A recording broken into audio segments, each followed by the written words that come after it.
Hi everyone, I'm Azal and welcome to my channel. If you've been following along from my other Vietnam trip vlogs, welcome back. And if you haven't seen them yet, feel free to check them out on my page. During this trip, I explored 6 cities and areas across Vietnam, with Hanoi and Ha Long Bay featured in one video, and Sapa being the final stop. Hope you enjoy the journey.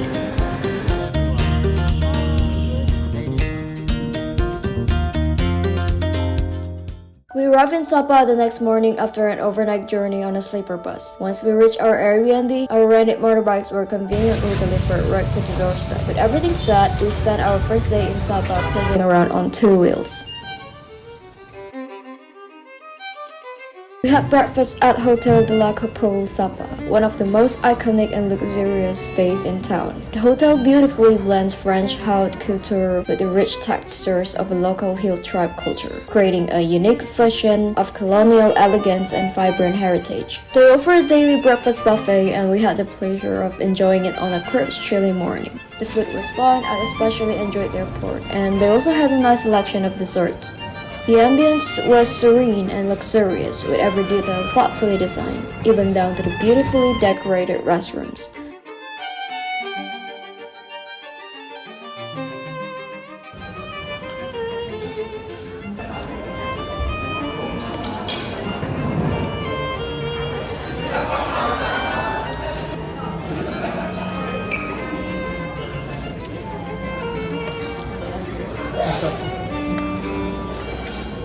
Coba beli yang kata kamu babinya enak.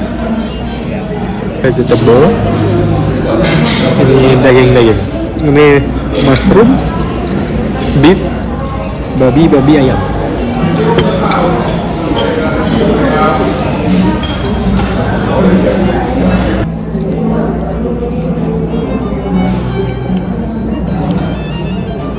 After breakfast, we took some time to explore the hotel and snap a few photos and video. One of the highlights was visiting the hotel's famous glass sky bridge, a dramatic structure that connects parts of the building and usually offers panoramic views of Sapa's stunning mountain. Although the weather was quite gloomy that day and the mountains were hidden behind mist, the bridge was still a beautiful spot. The setting felt cinematic with its elegant design, perfectly capturing the hotel's signature blend of French sophistication and Vietnamese cultural elements.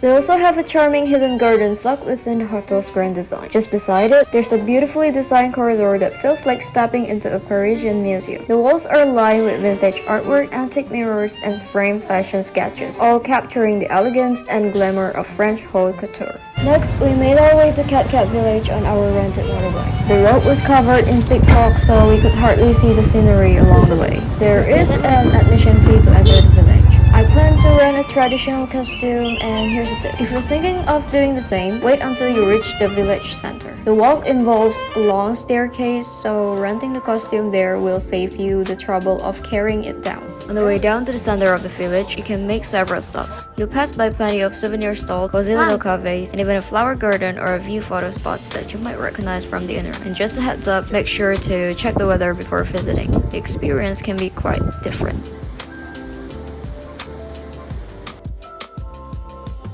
After visiting the village, here's my honest review. It's probably worth visiting once, maybe twice if your first trip was spoiled by bad weather. The walk there into the village is quite long and mostly lined with souvenir stalls and cafes. And to be honest, the cafes didn't really stand out to me. You can definitely find better spots outside the village. The random cafe I stopped by served food that was just okay, nothing special or memorable. I also booked a photographer for this trip, but I wasn't really a fan of the final result. Looking back, I think I would have preferred just renting a costume and taking my own photos and videos instead. It would have been more fun and felt more personal. My favorite part of the visit was Kinsa Waterfall, which felt very peaceful and refreshing. But aside from that, the souvenir stalls and cafes felt quite repetitive, and the popular photo spots didn't really leave much of an impression on me. After that, we rode through the chilly weather towards Sapa Moana. This place is essentially a photo attraction area with various theme spots, some offering scenic backdrops. However, since the weather was cold and foggy when we visited, the views were mostly hidden in mist, so this is what it looked like. Moana Sapa is open daily from 7 a.m. to 5 p.m. and also features a cozy cafe corner. The area is designed with several unique photo spots, each with its own charm. One of the most iconic is the Golden Head, which creates the illusion of floating mid-air, perfect for dreamy shots, especially in the fog or during twilight. There's also the Infinity Lake, known for its poetic, fairy tale-like vibe and romantic atmosphere. Another popular spot is the Mini Kiss Bridge, a smaller version inspired by the famous Kiss Bridge in Phuket. You will also find the Rose Glass Cage, a compact glass structure that offers panoramic views of the surrounding landscape. The deer sculpture adds a whimsical touch, while the Heaven Gate gives visitors a taste of Bali with its iconic gate design. Before heading back, we had tried to stop by the famous Sapa Stone Church, but the mist was so thick we could barely see a few meters ahead. So we decided to skip it and ride straight home. That's when the real cold hit us. When we finally reached our Airbnb, the warmth of arriving was quickly replaced by a small problem. We were nearly out of cash, so despite the biting cold and the fog that hadn't let up, my partner and I headed back out to find an ATM. After we were done, we were hoping to find a place that felt local, comforting, and maybe even a little special to eat. That's when we stumbled upon the livelier spot, one bustling with locals and visitors alike. The menu featured something that caught our eye: black chicken served in a pumpkin. Good morning everyone, today is Fansipan Day and we started our journey at Sun Plaza Sapa Station, the getaway to the Muang Hua funicular located right in the heart of Sapa town. We arrived around 9 or 10 a.m. and had a short queue before boarding the monorail that takes you to the next station. We had pre-booked our transportation via Klook, which made the process smooth and hassle-free, and I definitely recommend you do the same for a more convenient experience. The Muang Hua monorail is a scenic prelude to the Fansipan Adventure, a modern mountain railway that connects Sapa town to the Fansipan cable car station. It holds the title of the longest and most advanced mountain train in Vietnam, offering breathtaking views of the Muang Hua Valley and surrounding landscapes along the way. It is designed and manufactured by Garaventa, a renowned Swiss company. The train features sleek, comfortable cabins with transparent glass doors to maximize the panoramic experience. After about a 10-minute ride, we arrived at the Muang Hua station, located near the Huang Lin cable car station. This is where passengers transfer from the funicular to the cable car system for the next leg of Fansipan journey. While the station mainly serves as a transfer point, the surrounding area is absolutely picturesque. As you exit Muang Hua Station, you are greeted by a beautiful, expansive garden, a great spot to pause and take in the scenery. And just nearby, there is also a tranquil garden area that's equally scenic and worth a quick visit before continuing onto the cable car.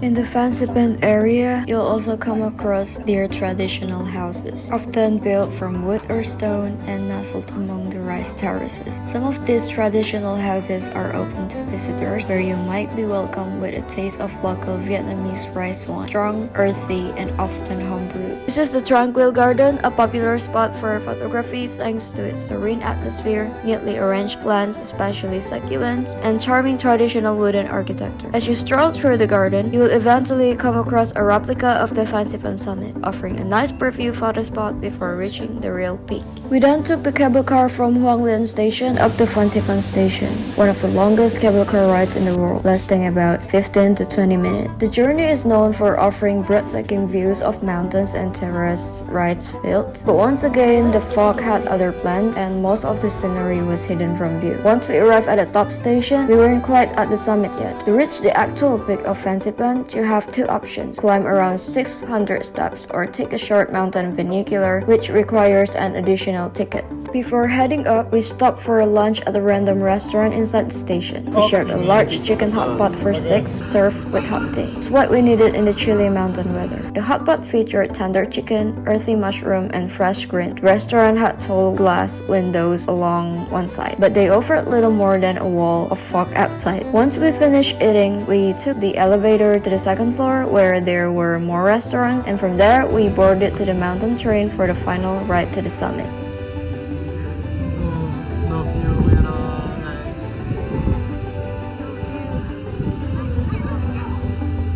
short wait passed before the train arrived to carry everyone up to the summit. The wait wasn't long, nor was there a heavy crowd, likely because there are 2 roads led to the peak. Opting for the mountain train felt like the safer choice, especially with parents in the group. The stairway was said to have over 600 steps, and the cold weather made the climb even more challenging. After reaching the summit of Fansipan, 2 main photo spots stood out as the highlight. One at the official summit and the other at the iconic tower inscribed with Fansipan 3,143 meters. Unfortunately, the view was completely hidden. On a clear day, the scenery must be breathtaking. Still, we made the most of the moment and took photos with both landmark spots, the summit and the tower, as proof of our journey to the roof of Indochina, even if the famous views had to wait for another time. We only spent a short time at the Fansipan's peak for about 30 to 40 minutes at the top. We then head back to the Fansipan station and split up into 2 groups. My partner and first brother braved the 600 steps down, while the rest of us opted for the mountain train. After regrouping at the table over cups of hot tea, we head back to the Monghua station. We made a little stop at the souvenir shops and picked up some souvenirs. We ended our Fansipan trip by taking some pictures in front of the Sapa station. The station's design seamlessly blends modern engineering with aesthetic appeal, providing both functionality and a visually pleasing experience for visitors.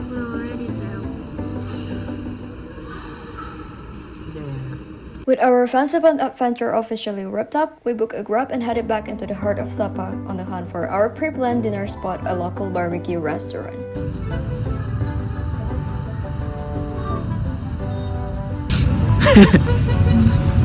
So foggy. So cold. Most probably it's 11, 10 degree. Mau dapat screen time juga Hello ya? everyone.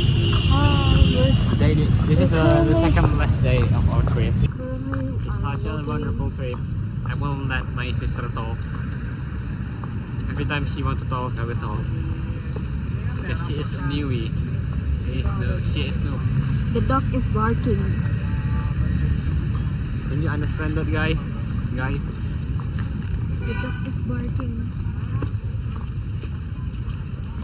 So today is 30 March. We're going to end our trip maybe at 1 April. So yeah, it's been fun. Really?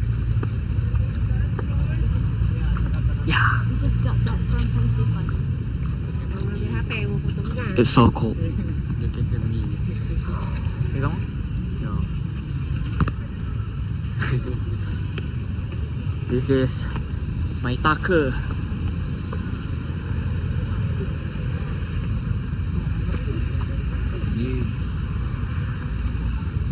Water Papa, water Mama.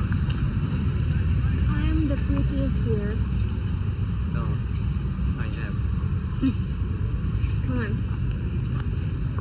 We kicked things off with 2 plates of pork belly and 1 of a beef tenderloin. The pork belly quickly stole the show, so we ordered another round. The restaurant had a cozy, welcoming vibe, while communication was a bit of a challenge because only 1 waiter spoke English. The staff was kind, the food hit the spot, the restaurant was clean, and the space comfortably fit our group of 6. Grilling the meat over a traditional clay stove added a rustic, authentic touch to the whole experience. Oh, and a quick heads up, wet tissues aren't free, so keep that in mind when dining here. We ended the night at the Sapa Night Market, which offers a vibrant blend of culture, cuisine, and craftsmanship, making it a must-visit for travelers seeking an authentic experience in northern Vietnam.